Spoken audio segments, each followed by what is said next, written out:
Hey everybody, how's it going? I'm Sethum and welcome back to another video for Conan Exiles. Today in this video what I'm going to be doing is I'm going to be going over pretty much all of my how to kill the world bosses videos. And I'm going to cover it pretty much all in one single video.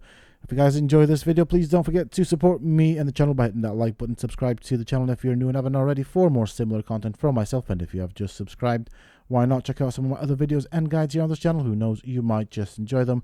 And of course, don't forget to hit that bell icon so that you get notified when I upload new videos and content. And for those interested, you can always find me on the Sethtopia Discord. Links to this, of course, you can find down below in the video's description, as well as in a pinned comment from myself. So with that being said and done, my aim in this video is to show you how you can more or less solo any of the world bosses in the game. There does not matter which boss you choose, so I'm going to be choosing some of the more challenging stroke difficult bosses to do. Now you can of course still use the methods that I've shown in those guides. They are still valid, they do work. Some things might have changed, but of course they are still usable. However, there is an easier way of doing it in which you can do a boss more or less in 3 to maybe 4 minutes, depending on the boss, the mechanics, and how much the boss has in terms of armor.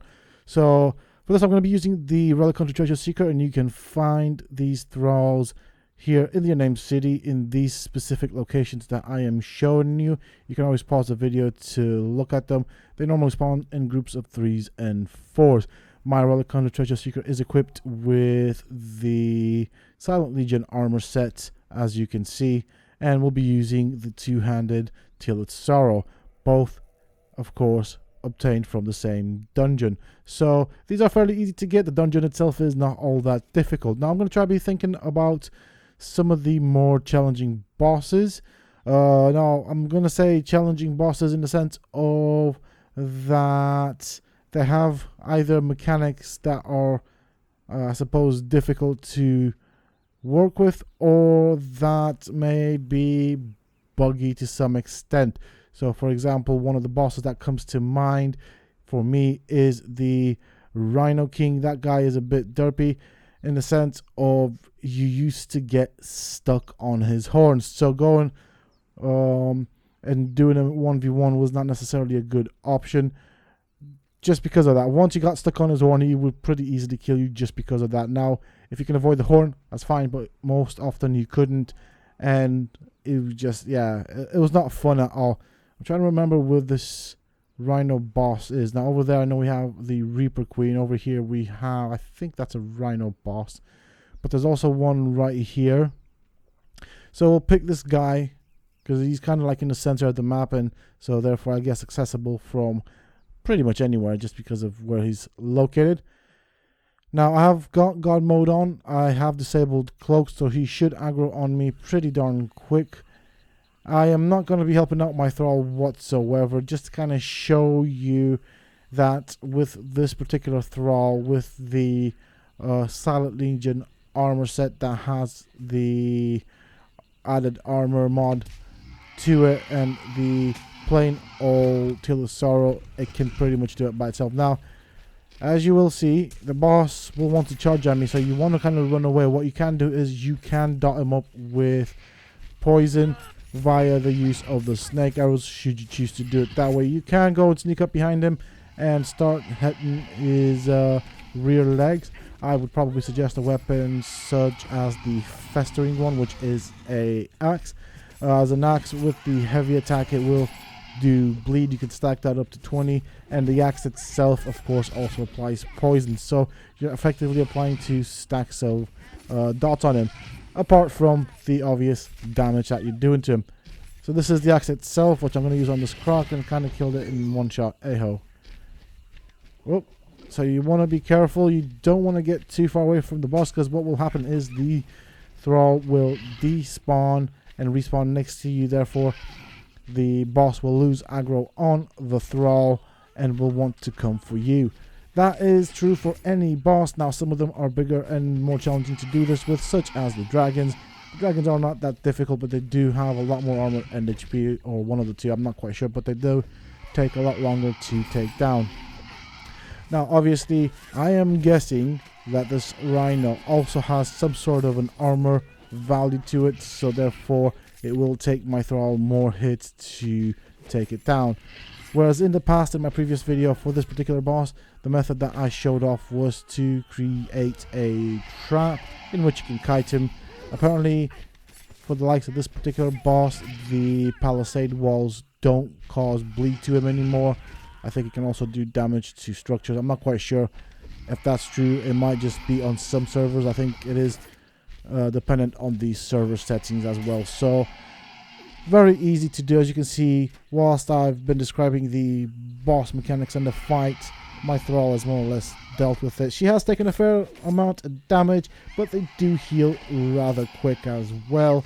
You can always use healing arrows or just wait it out should you choose to, but it's definitely worth doing this boss or bosses in general like this. You can farm them quite early on as well. The only issue with farming these guys early on is that they will give a skeleton key when harvested, which will unlock a chest that will have a legendary item. Now the problem with that is you cannot unlock the chest unless you are level 60. It is definitely worth farming those keys. It's quite easy to farm, and you can stockpile them if you are on a PvE server. Also, if you are on a PvE server, don't forget to lock your chests, because the game does not lock them automatically. And obviously keep your chests away from windows. Very, very, very important stuff there. On PvP servers, I'd probably say it's not necessarily worth farming these guys early on. There are other bosses that you can farm again early on, or other ways of getting legendary items, but again I would probably wait until level 60, as you can't really access the chests with these bosses. However, I'm just gonna heal her up with 3 healing arrows. I'm not gonna wait for it to heal all the way, and I'm gonna show you how quickly she heals with the healing arrows as well as without the healing arrows. Now for this video I am going to be choosing what I class as 3 of the more annoying bosses due to their mechanics.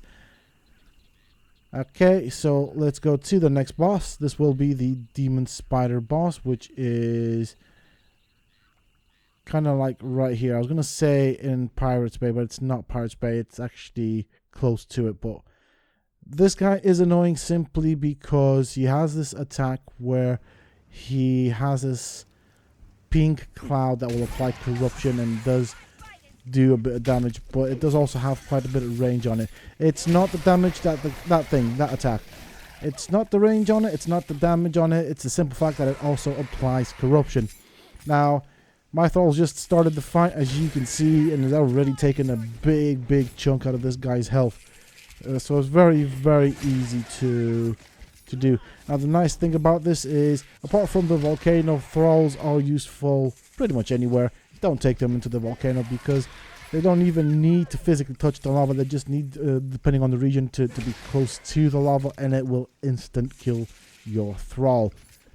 Definitely not a good place to lose them, especially if they end up dying in the lava, because you won't be able to retrieve the items on the thrall.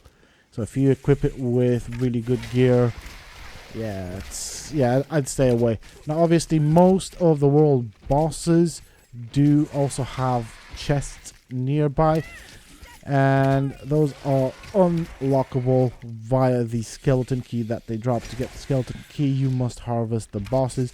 And in terms of resources, each boss drops different things depending on the type of boss. So for example, this boss will probably drop Ichor and Demon Blood along with the skeleton key and some other spider related stuff.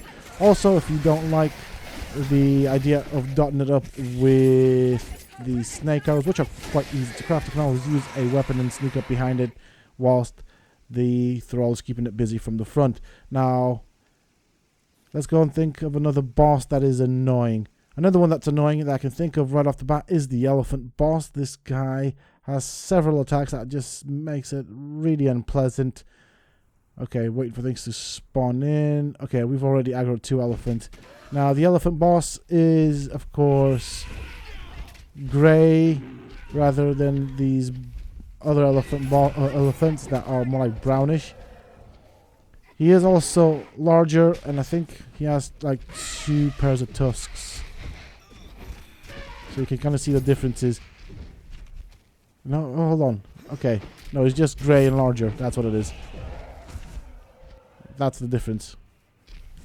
So, as you can see, he's kind of focused on me for some odd reason, despite the fact that I've not really hit him that much. With this, what you will want to do with this particular boss, and it's all down to the opening. Now, obviously, I spawned right in the center of them. What you want to do is want to clear the area around them first. Then you probably want to shoot him with a snake arrow. That will, of course, aggro the boss onto you, but in turn, it will also aggro your thrall onto the boss. Also, as you can see, it does a rear stomp, so you don't really want to be hitting this guy from behind, nor from the front. You kind of do it from the side or from underneath him. But then by being underneath him, you do stand the risk of being hit. So this is one of the more challenging bosses due to his fighting mechanics. Not that he's hard to take down, so you can always dot him up with arrows from a distance. Obviously now we have arrows in the game that do both poison damage as well as bleed damage. So you can always swap between arrows just to have 2 dots on him. I would probably strongly suggest that you fight this guy from a distance. As you can see, my thrall is already taken quite a decent amount of beating. Do bear in mind that my thrall was not healed from the last fight. I just teleported here, so that does make a difference. So it does this 360 spin. It's kind of difficult to dodge him. He does that rear kick. He does that front headbutt. I thought I heard something behind me. Now, obviously, I was playing around with him all in God mode and stuff. I'm not really going to harvest him because there's no point. This is more to showcase how to do it. He also does this stomp, which looks really dopey. Looks like he's constipated if you ask me, but hey ho. And as you can see, I've not been in this fight for very long. He's almost dead. Now, I did also have a video where I kind of built sort of a circle of palisade walls with just a small enough gap for me to fit through. That also still works. It just takes a lot longer. Whereas this way, as you can see, a couple of minutes, 2 minutes, 2.5 minutes, and he's more or less dead. Very important, don't forget to harvest him for the key and the materials that he drops. Same thing applies for any boss that you are farming if it is a world boss. With that being said and done, that is it for this video. And as you can see, you can take on pretty much any boss in this game with a good thrall. A good thrall is very easy to get. The armor on the thrall, very easy to get, so is the weapon. I've only used items and things that can be easily obtained in this video to show how to do it. I did not get involved in the fights. Now, if I would have done so, it would have significantly reduced the amount of time the thrall would have been fighting the boss. I just wanted to point out that a thrall can pretty much solo these bosses. It makes them that easy. And of course, to those that will probably say, well, if it's that easy, why don't you do it yourself? My question is, why would you want to take the complicated route to something? There's no reward. You know, the game itself is very grindy, very long, very complex.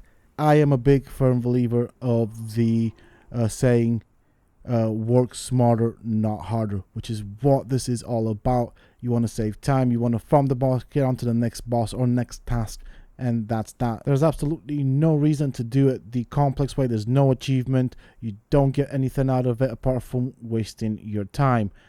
And so on my channel, for those that know or should know, you know, I'm always about getting stuff done as quickly and easily as possible.